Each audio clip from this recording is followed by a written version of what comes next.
ശരണം അമ്മേ, ഓതാൻ വയ്യെങ്കിലും ഞാനറിവതു പറയാമമ്മ തൻ മുമ്പിലെല്ലാമേതും സത്യം കൊളുത്തേടിന ശോഭമരുളും പുണ്യമീയമ്മയെന്നും. ഏതെല്ലാം ക്ലേശമേറ്റി മകനുടെ ഇരുളിനെത്രയാശ്വാസമേകാൻ മാതാവേ, കാത്തുരക്ഷിക്കുക കടലിണയിൽ ക്ഷീണനായി വീണൊരെന്നെ. ദേവീ ശരണമമ്മേ. സുപ്രഭാതം, ശുഭദിനം. എല്ലാ ധന്യാത്മാക്കൾക്കും പുലർകാല വന്ദനം. ശ്രീമദ് ഭാഗവത ദേവി ഭാഗവത നിത്യപാരായണ പരമ്പരയുടെ ഇന്നത്തെ യജ്ഞവേദിയിലേക്ക്, സത്സംഗത്തിലേക്ക് എല്ലാ സജ്ജനങ്ങൾക്കും സുസ്വാഗതം. നവമസ്കന്ധം 26-ാമത്തെ അധ്യായമാണ് ഇന്നലെ നാം അവലോകനം ചെയ്ത് സമർപ്പിച്ചത്. ഗായത്രി ഉപാഖ്യാനം ആണ് പറഞ്ഞുകൊണ്ടിരിക്കുന്നത്. അടുത്ത 27-ാമത്തെ അധ്യായത്തിലെ സാവിത്രി ജനനമാണ് ഇവിടെ നാരായണ ഋഷി പറയുന്നത്. സ്തുത്വാനേന സോ അശ്വപതി സംഭോജ്യ വിധിപൂർവകം ദദർശ തത്ര താം ദേവീം സഹസ്രാർക്ക സമപ്രഭാം.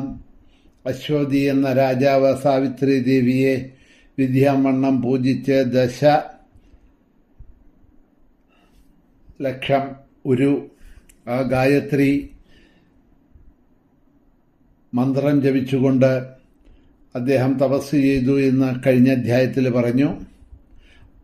1000 ആദിത്യന്മാർക്ക് തുല്യം പ്രഭയാർന്ന സാവിത്രിയെ അവിടെ വെച്ച് അദ്ദേഹം ദർശിക്കാൻ കഴിഞ്ഞു.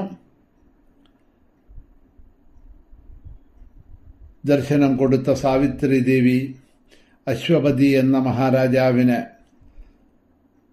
സന്താനം ഇച്ഛിച്ച് തപസ് ചെയ്ത ആ മഹാരാജാവിനോട് പറയുന്ന വാക്കുകളെയാണ് ഇനി കുറച്ച് ശ്ലോകങ്ങളിലൂടെ അവിടെ പറഞ്ഞിട്ടുള്ളത്.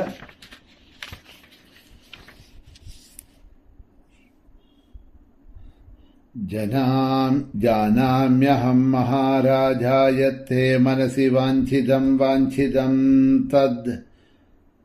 തദ്വപത്ന്യാശ്ച സർവം ദാസ്യാമി നിശ്ചിതം. ഹേ മഹാരാജൻ, അങ്ങ് മനസ്സാഗ്രഹിക്കുന്നത് എന്താണ് എന്ന് എനിക്കറിയാം. അങ്ങയുടെ പത്നി ആഗ്രഹിക്കുന്നതും എന്താണെന്നറിയാം. എല്ലാം ഞാൻ നിറവേറ്റിത്തരാം, തീർച്ചയാണ്. അങ്ങയുടെ പത്നിക്ക് ഒരു പുത്രി വേണമെന്നാണ് ആഗ്രഹിക്കുന്നത്. അങ്ങ് പ്രാർത്ഥിക്കുന്നത് ഒരു പുത്രൻ വേണമെന്നാണ് എന്നാണ്. അത് രണ്ടും നിങ്ങളുടെ ആഗ്രഹം യഥാകാലം സാധിക്കും. ഇങ്ങനെ അനുഗ്രഹിച്ചിട്ട് ദേവി ബ്രഹ്മലോകത്തിലേക്ക് പോയി. രാജാവ് സ്വന്തം ഗൃഹത്തിലേക്കും പോയി. അദ്ദേഹത്തിന് ആദ്യം ജനിച്ചത് ഒരു കന്യകയാണ്. സാവിത്രി പൂജയാൽ ജനിച്ച കന്യക മറ്റൊരു ലക്ഷ്മി തന്നെയായിരുന്നു. അശ്വപതി അവൾക്ക് സാവിത്രി എന്ന് പേരിട്ടു എന്നാണ് പറയണത്. അപ്പോൾ ആ സാവിത്രി കന്യകയ്ക്ക് സാവിത്രി എന്നാണ് പേരിട്ടത്. ശുക്ലപക്ഷത്തിലെ ചന്ദ്രനെ പോലെ യഥാകാലം യൗവന സമ്പന്നയായി വളർന്നു വന്നു. അങ്ങനെയിരിക്കുന്ന സമയത്ത് സത്യശീലനും നല്ല ഗുണങ്ങളും ഒക്കെ ഉണ്ടായിരുന്ന ദ്യുമൽസേന പുത്രനുമായ സത്യവാനെ ഭർത്താവായിട്ട് അവൾക്ക് വരിക്കാൻ കഴിഞ്ഞു. ദ്യുമൽസേന പുത്രനായിട്ടുള്ള സത്യവാനെ അവൾ വിവാഹം കഴിച്ചു. അപ്പോൾ സാവിത്രി സത്യവാന്റെ പരിണയം അതാണ് അവിടെ പറഞ്ഞത്. അങ്ങനെ സാവിത്രി ദേവി സത്യവാനെ വിവാഹം കഴിച്ചു. യഥേഷ്ടം വേണ്ടതായിട്ടുള്ള ആഭരണങ്ങൾ മറ്റുള്ളതെല്ലാം കൊടുത്തിട്ടാണ് ആർഭാടമായിട്ട് ആ വിവാഹം രാജാവ് നടത്തിയത്. സത്യവാൻ വളരെ സന്തോഷത്തോടുകൂടി അവളെയും കൂട്ടിക്കൊണ്ട് സ്വഗൃഹത്തിലേക്ക് പോയി. അങ്ങനെ ഒരു സംവത്സരം, അതായത് 1 വർഷം കഴിഞ്ഞു. ഒരു ദിവസം സത്യസന്ധനായ സത്യവാൻ അച്ഛൻ്റെ ആജ്ഞ അനുസരിച്ച് വളരെ സന്തോഷത്തോടെ ഫലങ്ങളും വിറകും കൊണ്ടുവരാനായിട്ട് കാട്ടിലേക്ക് പോയി. വിധിനിയോഗം കൊണ്ട് സാവിത്രിയും സത്യവാനെ അനുഗമിച്ചു. വനത്തിൽ വരച്ച ഒരു വൃക്ഷക്കൊമ്പിൽ നിന്ന് വീണ് സത്യവാൻ അവിടെ തന്നെ മൃതിയടഞ്ഞു എന്ന് പറയാണ്. യമൻ അവനെ ഒരു തള്ളവിരലിൻ്റെ വലിപ്പത്തിലാക്കി കെട്ടിക്കൊണ്ട് യാത്രയായി. സാവിത്രി ദേവിയും യമന്റെ പിന്നാലെ പുറപ്പെട്ടു. തൻ്റെ പിന്നാലെ വരുന്ന സുന്ദരിയായിട്ടുള്ള സാവിത്രിയെ സംയമനീപതിയായിട്ടുള്ള, സംയമനി എന്ന് പറഞ്ഞാൽ യമന്റെ പുരത്തിൻ്റെ പേരാണ് സംയമനി, അതുകൊണ്ട് സംയമനീപതി എന്ന് പറഞ്ഞാൽ യമൻ കണ്ടു. സജ്ജനങ്ങളിൽ വെച്ച സർവോത്തമനായിട്ടുള്ള യമൻ സാവിത്രിയോട് ചോദിച്ചു, സാവിത്രി, നീ ഈ മനുഷ്യ ശരീരത്തോടെ എങ്ങോട്ടാണ് പോകുന്നത്? നീ ഈ ഭർത്താവിനോടൊത്ത് വരികയാണെങ്കിൽ നിനക്കും ഈ ശരീരം ഉപേക്ഷിക്കേണ്ടതായിട്ടുണ്ട്. പാഞ്ചഭൗതികവും നശ്വരവുമായിട്ടുള്ള ഈ ശരീരത്തോടെ നശ്വരനായ മനുഷ്യന് എൻ്റെ യമലോകത്തിലേക്ക് കടക്കാൻ കഴിയില്ല. നിന്റെ ഭർത്താവിന് ഈ ഭാരതത്തിലുള്ള ആയുസ് അവസാനിച്ചിരിക്കുകയാണ്. സ്വന്തം കർമ്മഫലം കൊണ്ട് അനുഭവിക്കുന്നതിന് വേണ്ടി സത്യവാനിൻ്റെ ഗൃഹത്തിലേക്ക്, അതായത് യമലോകത്തിലേക്ക് വരികയാണ്. കർമ്മഫലമനുസരിച്ചാണ് ഓരോ ജീവനും ശരീരം ലഭിക്കുന്നത്. കർമ്മഫലമനുസരിച്ച് അത് നശിക്കുകയും ചെയ്യണു. സ്വകർമ്മം തന്നെയാണ് സുഖവും ദുഃഖവും ശോകവും എല്ലാം ഉണ്ടാകാനുള്ള കാരണം. ഈ ജീവൻ സ്വകർമ്മം കൊണ്ടാണ് ഇന്ദ്രനായും സ്വകർമ്മഫലമായിട്ടാണ് ബ്രഹ്മദേവന്റെ പുത്രനായിട്ടും ജനിക്കുന്നത്. കർമ്മം കൊണ്ടുതന്നെ ഹരിയുടെ ദാസനായും ജന്മാദികൾ ഇല്ലാത്തവനായും, അതായത് മോക്ഷനുമായി തീരണു. സ്വകർമ്മഫലമായി സർവസിദ്ധികളും അമരത്വവും ലഭിക്കും.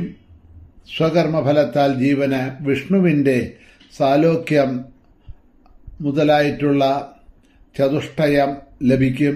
4 വിധത്തിലുള്ള മുക്തികൾ, സാരൂപ്യം, സാലോക്യം, സാമീപ്യം മുതലായിട്ടുള്ള അങ്ങനെയുള്ള 4 മുക്തികളും ജീവന് കിട്ടും. സ്വകർമ്മം കൊണ്ട് മനുവിനും സൂര്യനും രാജേന്ദ്രനുമായിട്ട് ഭവിക്കാം. അതുപോലെ തന്നെ ശിവനും ഗണേശനുമായി തീരാം.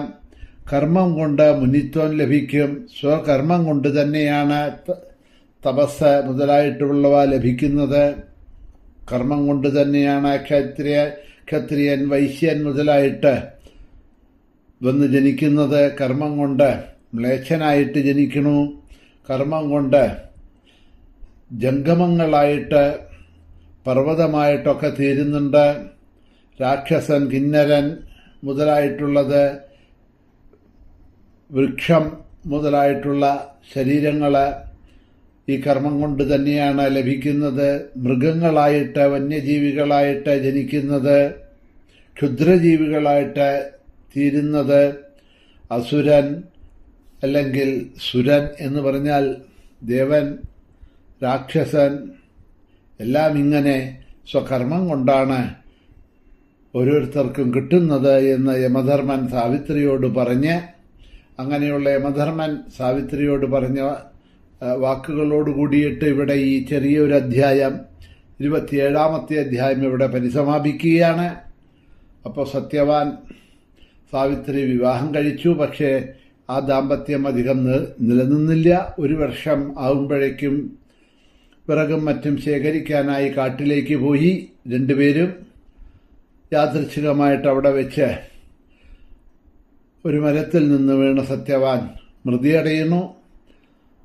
ആ സത്യവാനെ യമപുരിയിലേക്ക് യമധർമ്മൻ ആ ജീവനെ കൊണ്ടുപോകുന്ന സമയത്താണ് പിന്നീട് അനുഗമിക്കുന്ന സാവിത്രിയോട്, പതിവ്രതയായിട്ടുള്ള സാവിത്രിയോട് യമൻ പറയുന്ന ഭാഗങ്ങളാണ് പറഞ്ഞു നിർത്തിയത്.